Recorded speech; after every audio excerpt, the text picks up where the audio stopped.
কুরবানি আসলে কি, কুরবানির হুকুমটা কি, কার উপরে কুরবানি ওয়াজিব, এটা নিয়ে আলেমদের মধ্যে মত পার্থক্য আছে। কোন কোন আলেম বলেছেন যাদের কাছে সম্পদ আছে, অর্থাৎ কুরবানির দিনগুলোতে যদি সংসার চালাবার পরে নেশাব পরিমাণ সম্পদ থাকে অথবা এই পরিমাণ সম্পদ আছে যেটা দিয়ে কুরবানি করা যায়, কোন কোন আলেমরা বলেছেন তাদের জন্য কুরবানি করাটা ওয়াজিব। আবার কোন কোন আলেমরা বলেছেন যে না, কুরবানিটা হচ্ছে সুন্নতে মুআক্কাদা, সম্পদ থাকলে কুরবানি দেওয়া লাগবে। তবে রাসূল করিম সাল্লাল্লাহু আলাইহি ওয়াসাল্লাম এই ব্যাপারে সতর্ক করেছেন কঠোরভাবে। কুরবানির ব্যাপারে রাসূল একটা কঠিন কথা বলেছেন। সে কঠিন কথাটা কি? আন আবি হুরায়রা রাদিয়াল্লাহু তাআলা আনহু আন্না রাসূলুল্লাহি সাল্লাল্লাহু আলাইহি ওয়াসাল্লাম ক্বাল, হযরতে আবু হুরায়রা রাদিয়াল্লাহু তাআলা আনহু থেকে বর্ণিত হাদিস, তিনি বলেন রাসূলুল্লাহ সাল্লাল্লাহু আলাইহি ওয়াসাল্লাম থেকে বর্ণিত, মান কানা লাহু সাআতুন, যার কাছে কুরবানি করার মতো পশু আছে, ওয়ালাম ইউদহা, কিন্তু সে কুরবানি করল না, ফালা ইয়াকরাবান্না মুসাল্লানা, সে যেন আমার ঈদগাহে না আসে। মনোযোগ দেন, রাসূল বলছেন মান কানা লাহু সাআতুন, যার কাছে কি আছে, কুরবানি করার সামর্থ্য আছে, পশু আছে, টাকা আছে, সম্পদ আছে, কিন্তু সে কুরবানি করল না, রাসূল বললেন ফালা ইয়াকরাবান্না মুসাল্লানা, সে যেন আমার ঈদগাহের কাছেও না আসে। সম্পদ আছে, কুরবানি কেন করবা না? তাহলে বোঝা গেল সম্পদ থাকলে কুরবানি দিতে হবে, টাকা আছে কি দিতে হবে, কুরবানি দিতে হবে। কোন অজুহাতে কুরবানি ছাড়া যাবে না। আর এই কুরবানি এটি বছরে কয়বার আসে বলেন তো? একবার, বছরে একবার আসে। আমাদের মুসলিমদের দুটি ঈদ, একটি হলো ঈদুল ফিতর, আরেকটা হলো ঈদুল আযহা। এই ঈদুল আযহা মানে কুরবানি, ঈদুল আযহা মানে কি, কুরবানি। এটাকে অনেক এলাকায় বাকরা ঈদও বলে, বকরি, মানে এই ঈদে কি জবাই করে, বকরি জবাই করে, এজন্য এটাকে এইভাবে তারা বলে থাকেন। তো জানলাম যার কাছে মাল আছে তিনি কুরবানিটা কি দিবেন, তবে মাঝে মধ্যে কুরবানি ছেড়ে দিলে গুনাহ হবে না, যদি অসুবিধায় থাকেন, কিন্তু মাল থাকলে কুরবানি দিবেন। এখন এই যে কুরবানি আমরা কেন দেই? কারণ রাসূল করিম সাল্লাল্লাহু আলাইহি ওয়াসাল্লামের একটি হাদিসে আসছে, কোনো বান্দা যখন আল্লাহকে খুশি করার জন্য কুরবানি করতে যায়, পশুর গলায় যখন সে ছুরি লাগায়, পশুর গলা কেটে রক্ত বেরিয়ে জমিনে পড়ার আগে তার নিয়ত যদি সহি হয়, এই কুরবানি আল্লাহর কাছে চলে যায়। আর আল্লাহর কাছে রক্ত মাংস পশম যায় না, আল্লাহর কাছে যায় বান্দার কি, তাকওয়া, আল্লাহর জন্য এটা করছে কিনা। ওমা উমিরু ইল্লা লিয়াবুদুল্লাহা মুখলিসিনা লাহুদ্দিন, তোমরা আল্লাহর গোলামি করবা ইখলাসের সাথে। বাংলাদেশে ইদানিং কিছু বুদ্ধিজীবী বাইরে হয়েছে, মাথা তাদের উল্টা চলে। মাঝে মধ্যে টক শোতে যায় কয় কুরবানি এত হাজার হাজার টাকা নষ্ট করে না দিয়া যদি টাকাটা গরিবের জন্য দান করে দেওয়া যায় তাহলে তো আরো ভালো হয়। এখন আপনাদের কাছ থেকে একটা জবাব নেই, কোনটা ভালো কোনটা খারাপ এটা সবচেয়ে ভালো বুঝেন কে? আল্লাহ। এত আস্তে কইলে ওই বলি, ভালো কোনটা খারাপ কোনটা এটা বুঝে কে? আল্লাহ বুঝে। আমি বুদ্ধিজীবী, আমি যদি বলি আল্লাহ নাকটা এখানে না দিয়া থোতার নিচেও তো দিতে পারত, তা আমি এটাকে আল্লাহটা ভালো না আমার চিন্তা ভালো? অবশ্যই আল্লাহটা ভালো। আল্লাহ পাক বলছেন হাল তারা মিন ফুতুর, তুমি কি আমার সৃষ্টির মধ্যে কোনো ভুল পাও, ছিদ্র পাও, কোথাও কি কোনো অসঙ্গতি পাও? অবশ্যই না। এখন এই যে কুরবানির টাকা দান করে দিতে বলে তাদের মাথার মধ্যে কি আছে? সমস্যা আছে। সমস্যা হলো ঈসা মাছের মতো। ঈসা মাছের পায়খানাটা কোন জায়গায় থাকে বলেন তো? মাথা। এটা মজকটারে চাপা দিয়ে রাখে, যার কারণে দেখবেন যারা চিংড়ি মাছ ধরছেন, চিংড়ি মাছ কিন্তু সামনের দিকে না যায়, এটা কোন দিকে যায়? পিছনের দিকে যায়। আমাদের দেশে কিছু বুদ্ধিজীবী আছে, এটা সামনের দিকে না যায়, কোন দিকে যায়? পেছনের দিকে যায়। এ ব্যাপারে পরে কথা বলা যাবে। এবার শুনেন, আল্লাহ পাক কোরবানি করার হুকুম ডেলি ডেলি দিচ্ছেন না বছরে একবার দিচ্ছেন? বছরে একবার দিচ্ছেন। আর এই কোরবানিটা অর্থনীতির সাথে সম্পর্ক। কোরবানির কারণে কৃষকরা উপকৃত হয়, যারা জমি গরু পালে, গরু ছাগল যারা লালন পালন করে তারা কি হয়? উপকৃত। এমনও পরিবার আছে সারা বছর গরু পাইলা যে টাকাটা লাভ করে ওইটা দিয়ে সে সারা বছর তার সংসারটা কি চালায়। তাহলে এখানে গরিবের একটা অর্থনৈতিক ব্যবস্থা আছে নাকি নাই?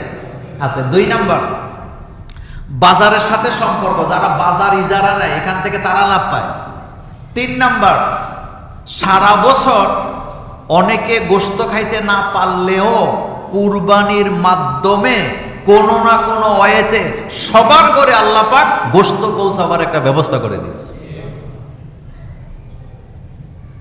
এমনও পরিবার আছে বছরে একবারও গরু গোশত খাইতে পারে না, হাজার হাজার আছে। এমনও পরিবার আছে কবে গোশত খাইছে হে জানি না, মনে নাই। কিন্তু কুরবানির দিন আমরা কি করি? কোনো না কোনো ওয়েতে সবার কাছে গোশত পৌঁছাবার একটা ব্যবস্থা আমরা করি। আর এই ব্যবস্থাটা আমাদের জন্য করে দিয়েছেন কে? আল্লাহ যদি বলতেন যে কুরবানি করবা এরপরে সব ফালাই দিবা, তাহলে ব্যাপারটা এমন ছিল। কিন্তু কুরবানির পশুর কোনো কিছুই কি যায় না, ফালানো যায় না, সব কাজে লাগে। চামড়াটা কাজে লাগে। তো যাই হোক, এই কুরবানি নিয়ে আমরা ধারাবাহিক আরো 2-3টি জুমা আমরা পাবো, আমরা ধারাবাহিক আলোচনা করব। এখন যে আলোচনাটা আমাদের জন্য গুরুত্বপূর্ণ সেটি হলো কোরবানি মূলত কবে থেকে শুরু হলো। অনেকে মনে করেন হযরত ইব্রাহিম আলাইহিস সালাম যখন হযরত ইসমাইল আলাইহিস সালামকে কোরবানি করতেছিলেন সেখান থেকে কোরবানি শুরু হয়েছে। কিন্তু কোরবানিটা মূলত শুরু হয়েছে হযরতে আদম আলাইহিস সালামের সময় থেকে। হযরত আদম আলাইহিস সালাম তার 2 ছেলে ছিল, হাবিল এবং কাবিল। হাবিল এবং কাবিলের মধ্যে একটা ফয়সালা করার জন্য আল্লাহ পাক কুরবানির হুকুম দিলেন। আর সেটি ছিল আল্লাহ রব্বুল আলামিনের একটা পরীক্ষা, যে কে আল্লাহর জন্য ইবাদত করে, কে আল্লাহর প্রতি ইখলাসের সাথে কোরবানি করেন। আল্লাহ রব্বুল আলামিন কোরআনুল কারীমে বলছেন, অতলু আলাইহিম নাবা আবনাই আদামা বিল হক। হে নবী, আপনি তেলাওয়াত করেন, আপনি মানুষকে হযরতে আদম আলাইহিস সালামের সময়কালের যে কোরবানি, সেই কুরবানির ব্যাপারে আপনি তাদেরকে বর্ণনা করে শোনান।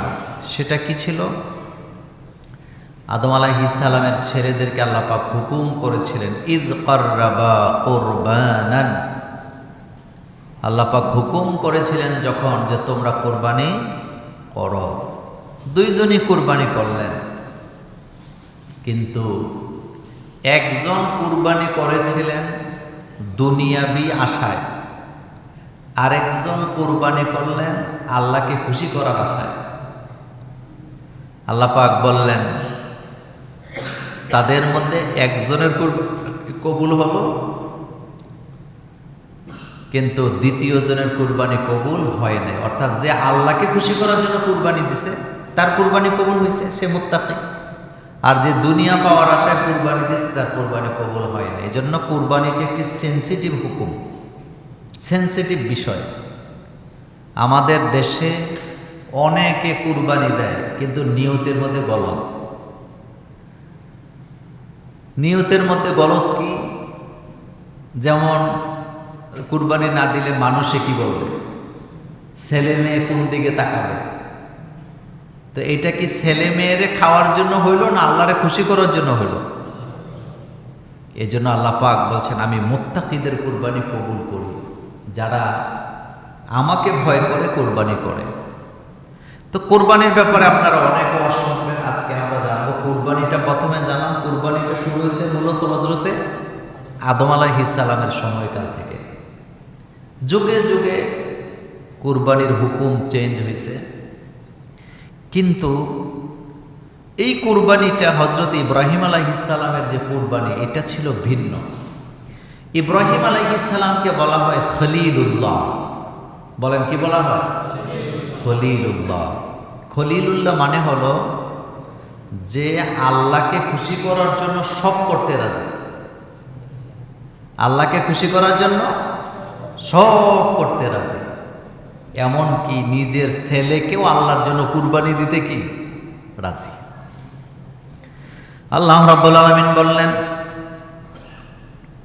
ফালাম্মা বালাগা মাহু সাইয়া, আমি 90 বছর বয়সের সময় যখন হযরত ইব্রাহিম নবীকে একটা ছেলে দান করেছিলাম, সন্তান দান করেছিলাম, ওই সন্তানটা যখন ফালাম্মা বালাগা মাহু সাইয়া, এই সন্তান যখন হাঁটা চলার মতো বয়স হলো, তিনি স্বপ্নে দেখলেন, অর্থাৎ আমি ইব্রাহিমকে স্বপ্নে দেখালাম তুমি আল্লাহর জন্য কুরবানি করো। হযরত ইব্রাহিম আলাইহিস সালাম এক পর্যায়ে হযরত ইসমাইল আলাইহিস সালামের সামনে যায় বললেন, ইয়া বুনাইয়া, ও আমার ছেলে, ইন্নী আরা ফিল মানামি আন্নী আযবাহুকা, ও আমার ছেলে, আমাকে দেখানো হয়েছে আমি তোমাকে কুরবানি করছি, আযবাহুকা, আমি তোমাকে আল্লাহর জন্য জবে করতেছি। ফানজুর মাযা তারা, এখন তুমি বলো তোমার রায় কি, তোমার মত কি, তোমার মতামত তুমি পেশ করো। সোজা কথা না? নবী স্বপ্নে দেখছেন তার ছেলেকে কুরবানি করতেছে, আল্লাহর জন্য জবে করতেছে একটা সন্তানকে। এই কথাটা আবার তিনি সন্তানের সামনে যায় বললেন, ইন্নী আরা ফিল মানামি আন্নী আযবাহুকা, ও আমার ছেলে, আমি স্বপ্নে দেখলাম তোমাকে জবে করতেছি, ফানজুর মাযা তারা, তুমি তোমার রায় পেশ করো, তোমার মতামত তুমি আমাকে জানাও। এ কথা বলার পরে হযরত ইসমাঈল আলাইহিস সালাম ছোট্ট মানুষ, তিনিও জবাব দিলেন, ক্বালা ইয়া আবাতি ফাআল, তিনি বললেন, ও আমার আব্বা, আপনি তাই করেন, মা তুমারু, যা আপনাকে হুকুম করেছেন আপনার রব, সাতাজিদুনি ইনশাআল্লাহু মিনাস সাবিরিন, বাবা আপনি অবশ্যই আমাকে ধৈর্যশীলদের মধ্যে পেয়ে যাবেন। যেমন বাপ তেমন ছেলে, বলেন যেমন বাপ তেমন ছেলে। বাবাও নবী, ছেলেও কি নবী। নবী স্বপ্নে দেখছে কুরবানি করতেছে ছেলেরে, আর ছেলে বলতেছে, ইয়া আবাতি ফাআল, ও আমার আব্বা আপনি তাই করেন, মা তুমারু, যা আপনাকে হুকুম করা হয়েছে, সাতাজিদুনি, নিশ্চয়ই আপনি আমাকে পাবেন, ইনশাআল্লাহ আপনি আমাকে পাবেন। কি পাবেন? মিনাস সাবিরিন, আমি ধৈর্যশীলদের অন্তর্ভুক্ত থাকবো ইনশাআল্লাহ। কথাটা চিন্তা করেন তো, এটা কি স্বাভাবিক কথা? এটা কি নরমাল কোনো বিষয় না? ইমানের জোর কতটা হইলে ছেলে বলতে পারে যে আব্বা আপনি তাই করেন, আর আপনি আমারে ধৈর্যশীলদের মধ্যে পাবেন, মানে কি আমি দৌড় দিব না, লাভ দিব না, জাপ দিব না, আমি লুকিয়ে যাব না। আমার কলিজার ভাইয়েরা, হযরত ইব্রাহিম আলাইহিস সালাম তার ছেলেকে কুরবানি করার জন্য তিনি মিনায় চলে গেলেন সন্তান নিয়ে।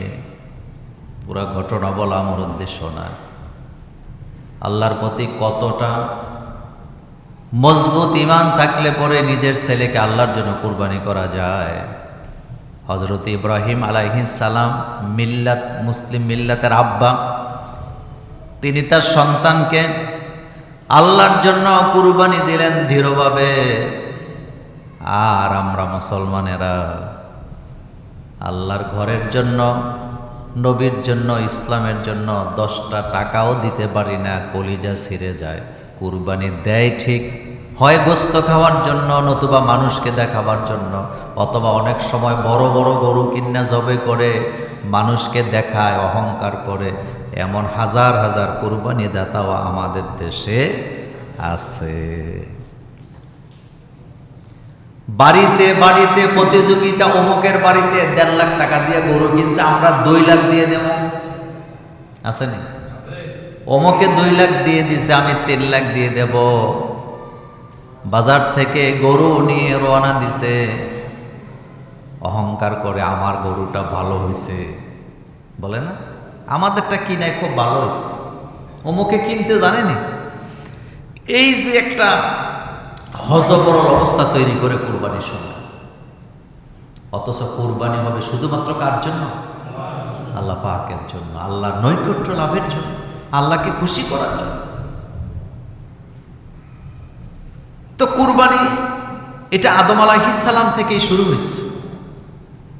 এখন আল্লাহ পাক বলেন, আমি ইসমাইলকে যখন ইব্রাহিম জবে করতে যাচ্ছিলেন, আমি ওই জায়গায় কি করলাম, একটা উত্তম একটা পশুকে আমি সেখানে স্থাপন করলাম। আমি আমার ইসমাইলকে সেখান থেকে কি করলাম, সরিয়ে দিলাম।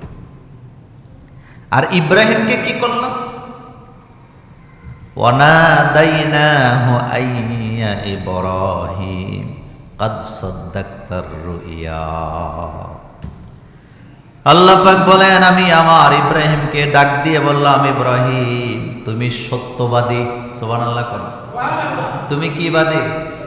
তুমি সত্যবাদী। কাদ সাদ্দাকতার রুইয়া, আমি ইব্রাহিমকে দেখলাম ঈমানের দাবিতে কতটা সত্যবাদী। কথাটা মনোযোগ দিয়ে খেয়াল করেন। ইব্রাহিম নবী আল্লাহকে খুশি করার জন্য নিজের ছেলেকে কুরবানি করলেন। আর আমরা মুসলমান নিজের মতের বিরুদ্ধেও যদি ইসলামের কোনো হুকুম চলে যায়, ওই হুকুম আর মানতে রাজি না। এমন মুসলমান, এমন নেতা, এমন নেত্রী বাংলাদেশে আছে না? তাদের কাছে ইসলাম আসছে শুধু জানাজা, কবর, ঈদের নামাজ, এটার জন্য ইসলাম আছে। তো ইসলাম কি এত ছোট একটা জিনিস? মানুষ মারা গেলে মাঝে মধ্যে জানাজা পড়ে, আমি মুসলমান। মানুষ মারা গেলে মাঝে মধ্যে কবরস্থানে যায়, আমি মুসলমান। মাঝে মধ্যে ঈদগাতে যায়, আমি মুসলমান। মাঝে মধ্যে মসজিদে যায়, আমি মুসলমান। অথচ আল্লাহ বলছেন, উদখুলু ফিস সিলমে কাফা, তুমি ইসলামে প্রবেশ করো পরিপূর্ণভাবে। আমি যদি মসজিদের দরজার মধ্যে আইসা একটা হাত ঢুকাই দিয়ে আমি মসজিদে ঢুকছি, আপনারা কইবেন হুজুর বেকুব নাকি, একটা হাত দিলে কি মসজিদে ঢুকা হয়? আমি যদি আমার একটা পা মসজিদের ভিতরে ঢুকায় বলি আমি মসজিদে ঢুকছি, আপনারা বলবেন হুজুর বেকুব নাকি? পুরা শরীর তো এখনো ঢুকে নাই, আপনি মসজিদে ঢুকলেন কেমনে? যতক্ষণ পর্যন্ত আমি আমার হাত পা পুরা বডি সহকারে মসজিদে না ঢুকবো, মসজিদে পুরোপুরি দাখিল হওয়া হয় নাই।